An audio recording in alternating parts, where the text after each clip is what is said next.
Ladies and gentlemen, hello there. Welcome back to Dalar's Tactics. One of the more common questions that I get as a content creator is, what chivalries are the best? What chivalry should I put on my units? Which chivalry should I level up? Well, my answer to that has always been, well, it's complicated. What do you got? What does your roster look like?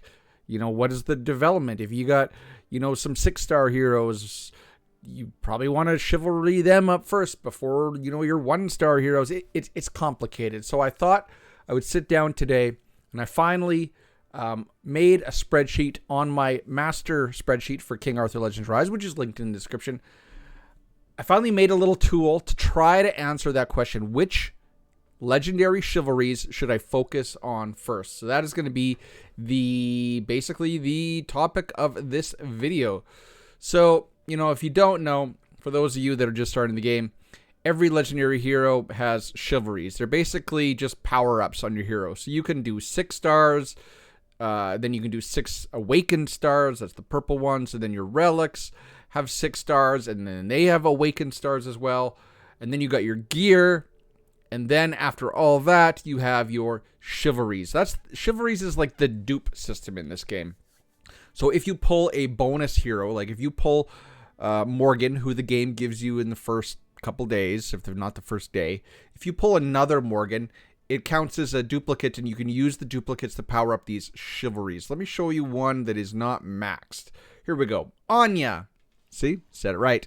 Anya. You see that if I get a duplicate right here, this shard of her, that counts as a chivalry. Or you can alternatively save up 20 of the legendary memory stones that usually come from events and ranking rewards, etc. And you can use those, and those also count as a dupe or a copy that you can use to level up your chivalries. So, that being said, out of all these heroes, which legendary chivalries should you focus on first? To answer that question, we're going to have to go over to a spreadsheet. Wow, bright lights. Okay. Let's go have a peek. Where do I want my noggin? I want my noggin right there. Okay. So, let me try to blow this up for you, because you're probably squinting. You're like, I don't know what's going on there. All I see is an eye test. Let's go 150. Yeah. Sure. 150. There we go. So, ladies and gentlemen, this is my legendary best Lego chivalries in the game. Again, the link for this spreadsheet is in the description. What I have done is I went through all of the legendary heroes you can see on the left-hand side, and then I've basically went through and I've outlined what each chivalry does, and I did not do the stats. Stats are just stats. Usually a hero has 3 to 5 chivalries that will either change the way their passives work, or it will give them whole new effects. There's a lot of different ways that chivalries will modify a hero. So first of all, I have to say that this spreadsheet, a lot of people are going to disagree with it, and that's fine. I made it, and then I kind of just gut checked what I thought it was. So what I'm talking about is I have the hero on the left, and then their chivalry, see 1, 2, 3, 4, or 8 is usually the modifiers. Then I have their condition, what they do. You see, this is a P2 modifier. This is a new effect. This is a start of battle chivalry. New effect, start of battle. There's skill modifiers specifically. S2 modifier. But for the most part, the majority of them are passive modifiers, because passives are standard for your hero across all of the different relics that you can have. There are very few skill modifiers because, some relics have completely different skills. S3 versus S3 could be completely different. So I have their condition, what the chivalry does, and then I have the description, exactly what it does. And I made sure that I included every cooldown, and the cooldowns or the uses, the number of uses for the chivalry, are at max. So what you're seeing on the screen for the description of the chivalry, that's at max, specifically when in relation to the cooldowns. Now, after all that, you come over to the right side, right above my noggin. Wait, right That was weird. Right there. Right there. Whoop, whoop, whoop, over there. So the rank. So this ranking system, that's where I kind of just gut checked it. So let's pick one. Which one's excellent? So Morgan S3 or C3. Morgan C3. What does it do? Changes the passive 3 from activation on her S1 to any attack. Anytime you get a chivalry that's going to basically say that now it procs off of any skill or any attack or any ability, those ones are usually ranked pretty high. And so I kind of gut checked it on a scale of 1 to 5. I gave that one a 5. That's usually one of the first chivalries people will say to go for in the game, because until you get that C3 on Morgan, she's kind of a different hero. She's a very, very weaker version of that hero. So these are all ranked, and you can see them. You know, there's some ones on here that are in pink. Now, for me, the ones usually are tied to weather effects. I don't like chivalries where you have this factor, and this factor, and this factor all have to happen in order to actually activate or gain the benefit of that chivalry. So, like, who is this? I bet you it's Gawain. No, it's Merlin. So it's a C1, happens at the start of battle. If weather is day at the start of battle, and when day, allies will recover 2% of HP every turn. You know, that might sound good. Hey, they're getting 2% HP, but is 2% HP really relevant? It's 2%. And if you have to stack it up, if the weather changes, then that chivalry that, you know, you spent all those Lego memory stones and put them into is now gone. It's wasted. So normally these ones are going to be weather effects. Like here's Gawain. If day and heat at the start of battle, add 10% attack and 10% defense. No. No. And then over here, if you go all the way to the right side, this is the score. What the score is it's a composite. So what I did, and I have it outlined in a box. You'll see it when you log in. There it is.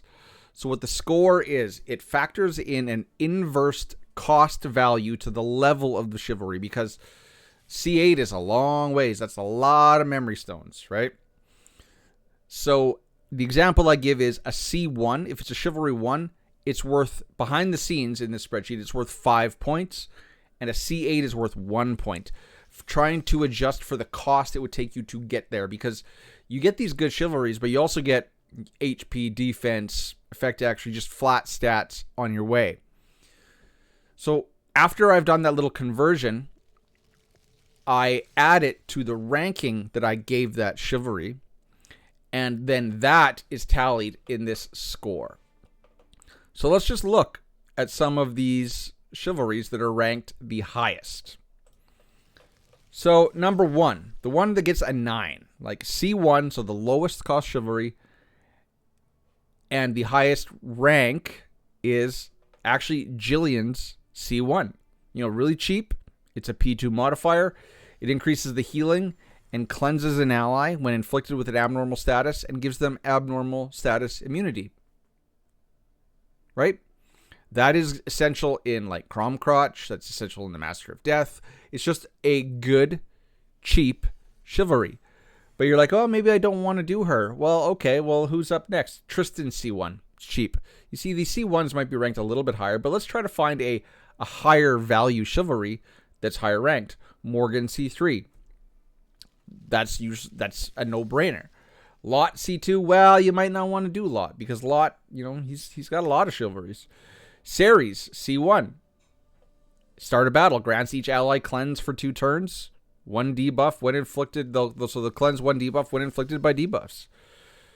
Ain. Look at Ain is ranked really high. So her C3 and her C2. They're both weighted equally, but I gave more higher ranking to her C3. Start a battle effect. Triggers her passive 2. Counter attack rate up 2 for 2 turns and crit damage increase 2 for 1 turn at the start of battle. That helps your whole team. And her C2, which is basically tie, because it gets 8 points, it's a P1 modifier. It gives her S3 additional damage based on effect resistance. It changes the entire way you want to gear this hero. So now let's go look at some of the worst ranked ones. If we go all the way to the bottom, there we go.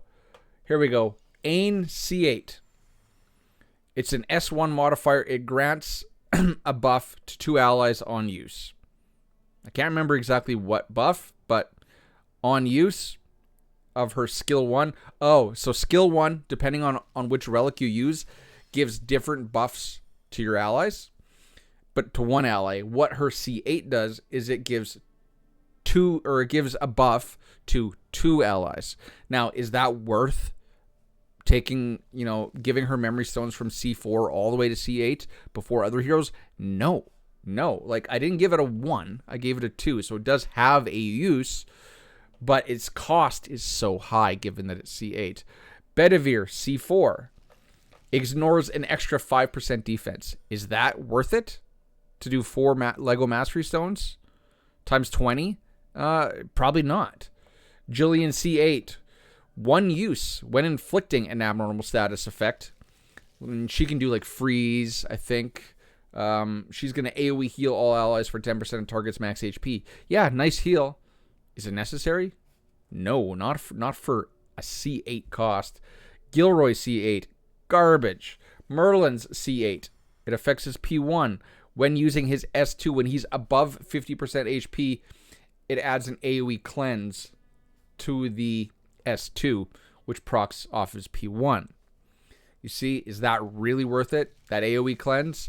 No, by the time you're below 50%, the battle's kind of already, determined in most cases. So, there we go. If we just let's just sort by hero, and you can kind of see, why did it sort like that? Let's sort A to Z. Okay. You see Ain has 5. 5. Count them, 5. Chivalries. But really, these top 3 are the best ones. C2, 3, and 4. C1 is okay, but it's just a 60% chance when an ally is hit to cleanse a single debuff. So use this tool. The link is in the description. If you need to know which chivalries are worth leveling up, come in here, have a peek, do your own calculation, let your conscience be your guide, and then use those Lego memory stones. One thing you're going to notice that I do not have on this spreadsheet right now is I do not have Iwaret or Iwi, and I don't have Vivian because I don't have those heroes. I don't have detailed access to their chivalries.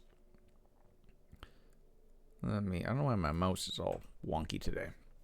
I don't have access. I'm trying to get that information from other people. I've put a message out.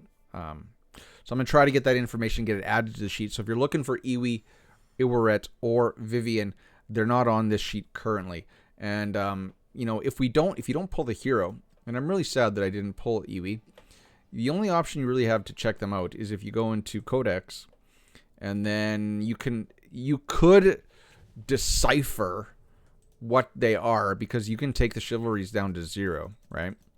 You can do that, but then you're going to have to have a very, very, very in-depth knowledge of what each passive does, and there's also going to be stuff that you can't see. As far as I know, you cannot, unless you get the hero, unless you pull a copy, there's no way for you to go in here and look at what their chivalries are.